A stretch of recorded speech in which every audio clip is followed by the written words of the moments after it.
Bienvenidos al estudio de esta ocasión. Seguimos en nuestra serie del libro del profeta Daniel.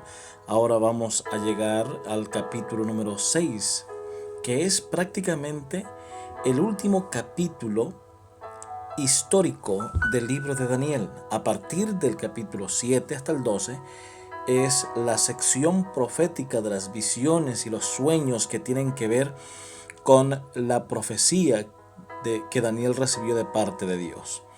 Pero el capítulo 6 prácticamente es la culminación de esa sección histórica. Y a la vez anterior, en el video anterior, hablábamos acerca del capítulo número 5 de Daniel. Daniel prácticamente, desde que tenía unos 17 años que fue traído de Judá a Babilonia, hasta que llegó a tener unos 90 años aproximadamente, fue un hombre de oración, un hombre de consagración, un hombre que fue llamado por Dios para predicarles a los reyes, a los gobernadores, a los personajes más importantes de aquella época. Dios lo llamó de una manera muy especial para llevarle el mensaje a los grandes reyes de la tierra. Un hombre sabio, un hombre inteligente, un hombre muy conocedor de la palabra de Dios, había sido llamado exclusivamente para poder predicar el evangelio a la clase de la realeza. Ya en el capítulo 6 hacemos un salto nuevamente en la historia, es una continuación prácticamente del capítulo 5, pero hay un intervalo de tiempo allí.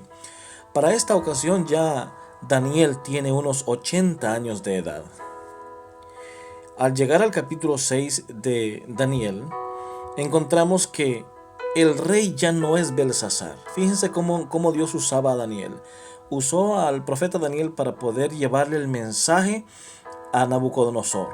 Lo intentó en el capítulo 1, lo intentó en el capítulo 2, lo intentó en el capítulo 3 a través de los amigos de Daniel.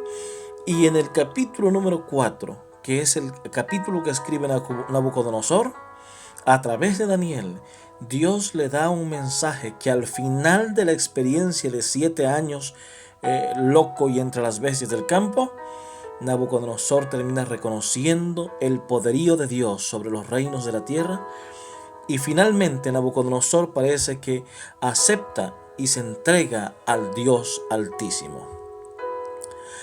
Ahora bien, en el capítulo número 5 estudiamos cómo Dios a través de Daniel, aunque sea en el último momento, intenta darle a conocer el mensaje a Belsasar. Este no lo acepta.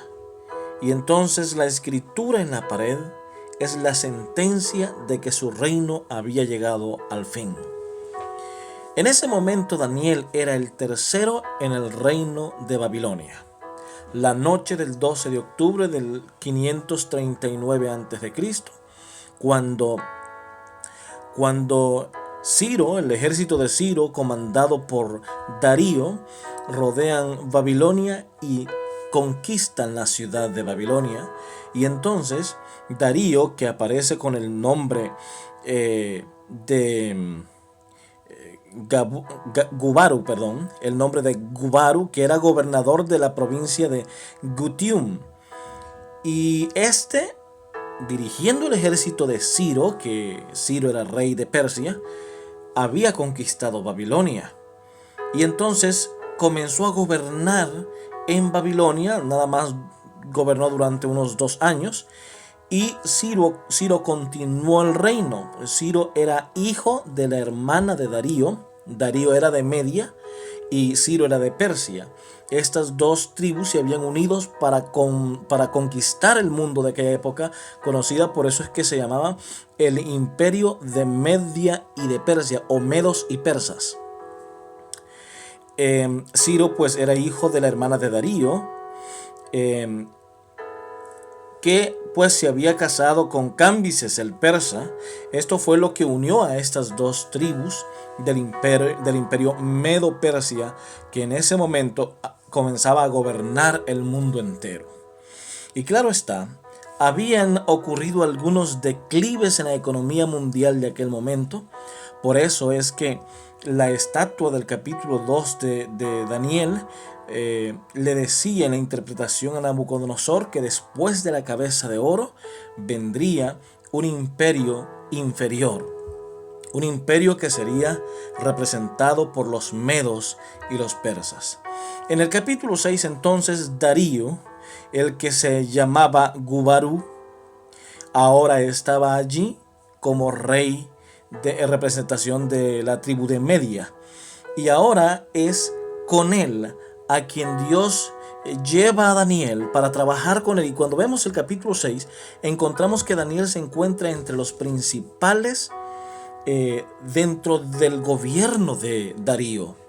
El capítulo 6 y el versículo 1 nos dice claramente que a Darío le pareció bien nombrar 120 gobernadores de todo el imperio. Imagínense, 120 gobernadores o sápatras, como llama otra versión, que estuviesen en todo el reino. Y sobre esos 120 sápatras estarían 3 gobernadores o 3 presidentes, por llamarlo de alguna manera, que serían los que gobernarían finalmente a esos 120 sápatras, y de esa manera el gobierno de Darío no estaría tan ocupado o tan distraído en asuntos que tenían que ver con administración directa. Así que ya en el versículo 3 dice: pero Daniel se distinguió tanto entre esos gobernadores y presidentes por su espíritu superior, que el rey pensaba ponerlo sobre todo el reino. Vamos a detenernos un poquito allí y vamos a analizar con cuidado esto. Imagínense, es un reino que apenas está comenzando porque el reinado babilonio había llegado a su fin. En esa misma ciudad es otra clase real la que está gobernando ahora. Es Darío. Pues todos los que administraban, los que de alguna manera trabajaban con Nabucodonosor, con Belsasar y con los reyes anteriores, ahora de alguna manera querían una posición en el nuevo imperio. Así que Darío comienza a realizar la estructura. 120 gobernadores que controlaban todo el imperio. Sobre esos 120 gobernadores habían 3 presidentes. Daniel era uno de esos 3.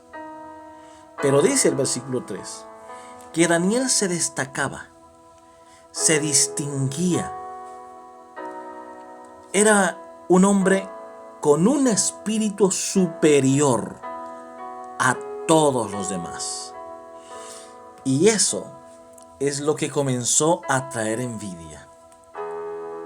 Si usted se destaca, si usted se destaca en el trabajo, si usted se destaca en donde usted se desempeñe, si usted se destaca inclusive en la iglesia, a veces cuando usted se destaca en la iglesia, en el trabajo, en cualquier sitio, va a encontrar oposición.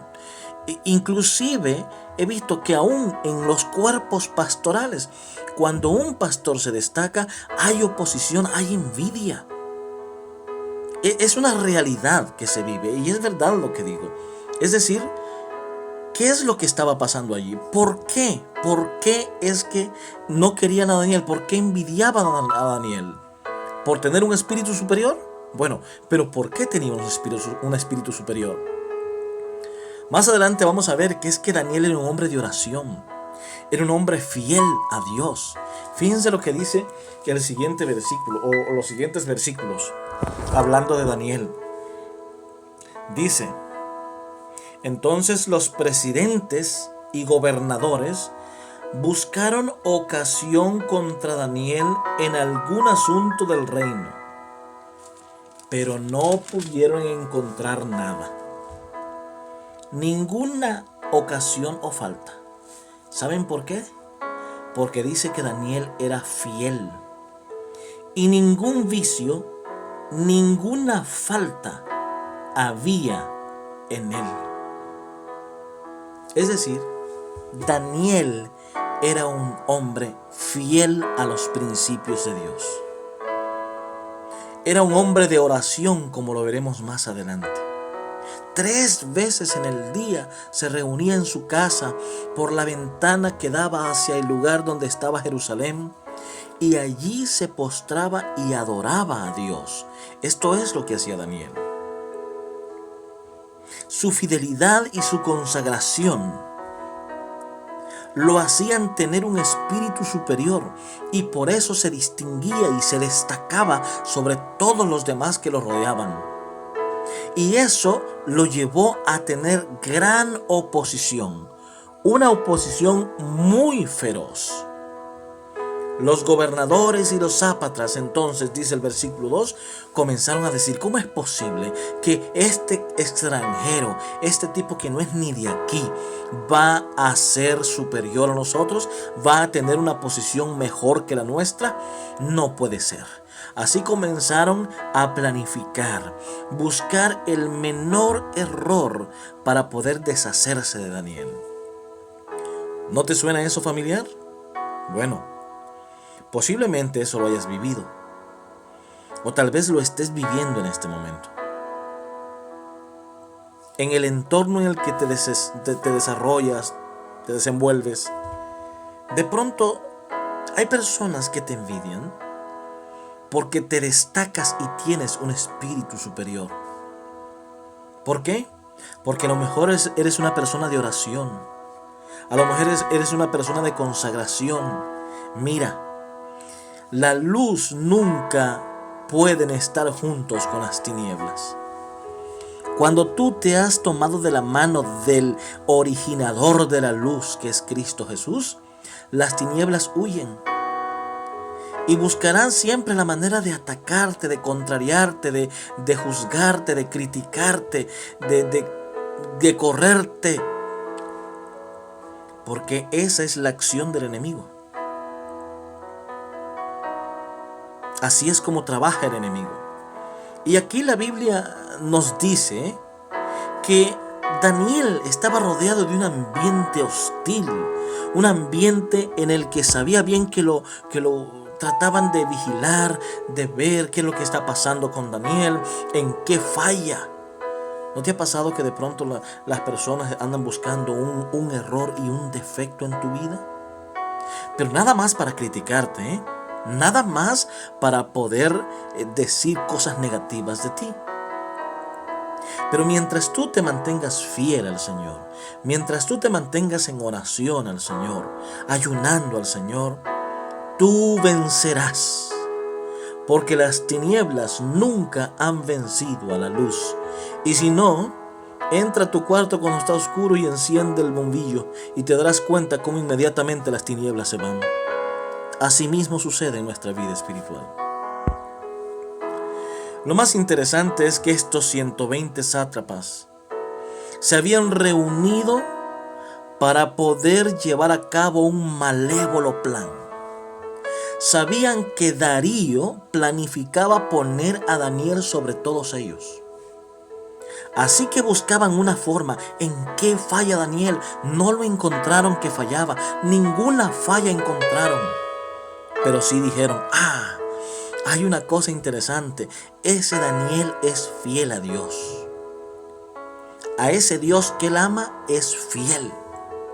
En la mañana lo vemos que abre esa ventana y se pone a orar. Al mediodía abre la misma ventana y se pone a orar. Y en la tarde abre esa ventana y de nuevo ora. Así que vamos a usar ese argumento para tratar de dañarlo. Estudiaron minuciosamente la estrategia. Fueron con el rey y le dijeron: oh rey, ¿sabes una cosa? Que todos los gobernadores del imperio hemos llegado a un acuerdo. Y hemos pensado que está bien adorarte a ti como rey y Dios. Recuerden que en aquella época los reyes también se consideraban dioses. Y queremos ver si tú edictas una ley durante 30 días que se prohíba la adoración a cualquier otro Dios que no sea a ti. La firmas, la estampas con tu sello real y es una ley. Y de acuerdo a la tradición, Una vez la ley sellada, no puede haber retracto. No te puedes retractar, rey. Al rey, hablándose del ego, dijo: hombre, me parece una muy buena idea. Así que firmó aquel edicto real y dijo que todas las personas del imperio, por 30 días se le prohíbe adorar a otro dios que no sea el rey o los dioses de Babilonia. El que lo haga será echado a la fosa de los leones. Sellaron la ley y comenzó a circular. El pasaje nos dice, el capítulo 6 nos dice, que Daniel no hizo caso a aquello. Daniel no hizo caso a aquello. Nos dice el versículo número 10. Y como solía hacerlo antes, 3 veces al día se arrodillaba y oraba y daba gracias a Dios. Así que Daniel no se detuvo por aquello. Él oró. Así que los sátrapas, los enemigos de Daniel, fueron donde el rey y le dijeron: rey, pero tú has hecho un edicto real que dice que el que no te adore tiene que ir a la fosa de los leones. Y el rey dice: pero ¿qué pasó? Daniel, al que tú quieres poner sobre nosotros, está transgrediendo esa ley. El rey inmediatamente se dio cuenta que era una trampa para Daniel, pero la ley estaba hecha. Ni el rey mismo podía retractarse. De hecho, es aquí donde Darío dice el texto, que cuando traen a Daniel, Darío no puede ni dormir. Su amigo Daniel iba a ser echado a la fosa de los leones. Lo llevan a la fosa, lo tiran adentro, sellan la puerta y el rey se va a su recámara sin comer, sin música, contrito en su corazón porque habían echado a Daniel a la fosa de los leones. Pero por la mañana hay una sorpresa. Sin embargo, aquí déjenme hacer un paréntesis y mencionarles un asunto muy interesante. El enemigo Satanás, con todos sus aliados seres humanos que le obedecen, está tramando la mejor estrategia para destruirte a ti, a tu familia, a tus hijos, a tu iglesia, tu vida. Y de acuerdo a lo que nos enseñan los libros de las profecías bíblicas como Apocalipsis, un día el mundo se unirá contra todos los hijos fieles de Dios y harán un edicto final en el que tratarán de matar a los hijos del Señor. Jesús dijo: no he venido a traer paz, sino espada.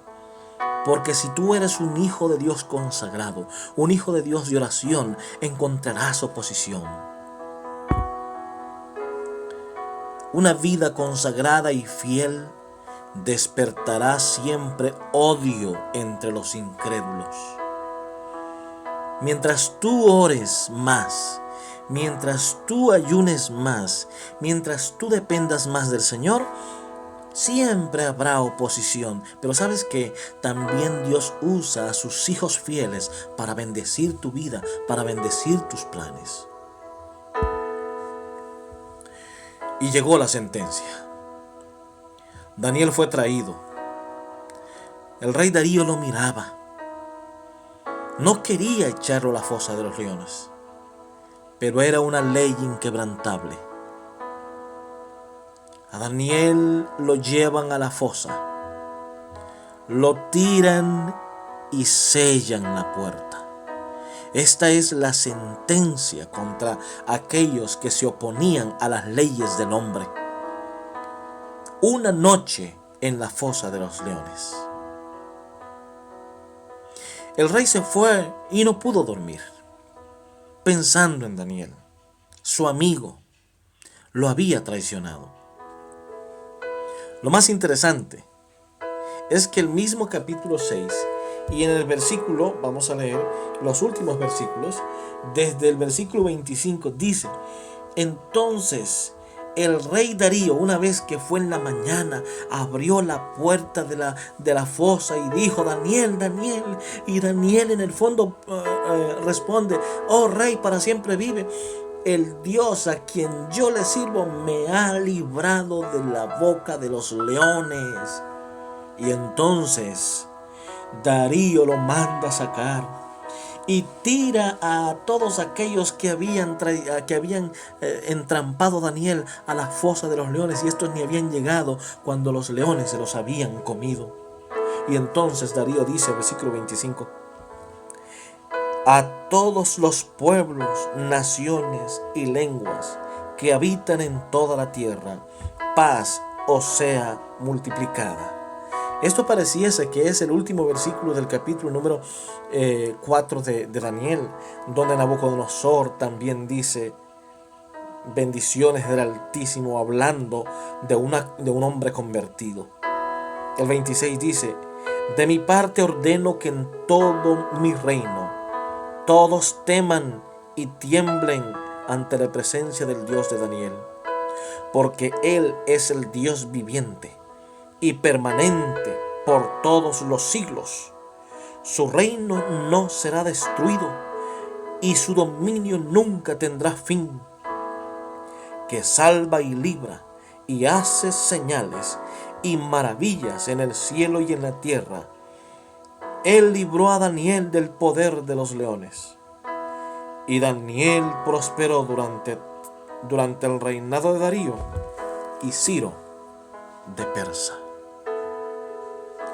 Mis queridos hermanos, cuando yo pienso en el último tiempo que estamos viviendo, en la gran oposición ante el cristianismo que hay, y la pronta persecución mundial que se desatará contra los hijos fieles de Dios, solo puede venir a mi mente aquel pasaje que encontramos también en Daniel, el capítulo 12 y el versículo 1. En aquel tiempo se levantará Miguel, el gran príncipe que protege a tu pueblo, y será tiempo de angustia cual nunca fue desde que existe gente hasta entonces. Pero serán librados todos los que se hallen escritos en el libro. No importa la tremenda oposición que estés viviendo en este momento. No importa la tormenta que te encuentres en este instante. Tal vez hasta tu familia te ha dado la espalda. O a lo mejor algún hijo tuyo está en drogas, en alcoholismo.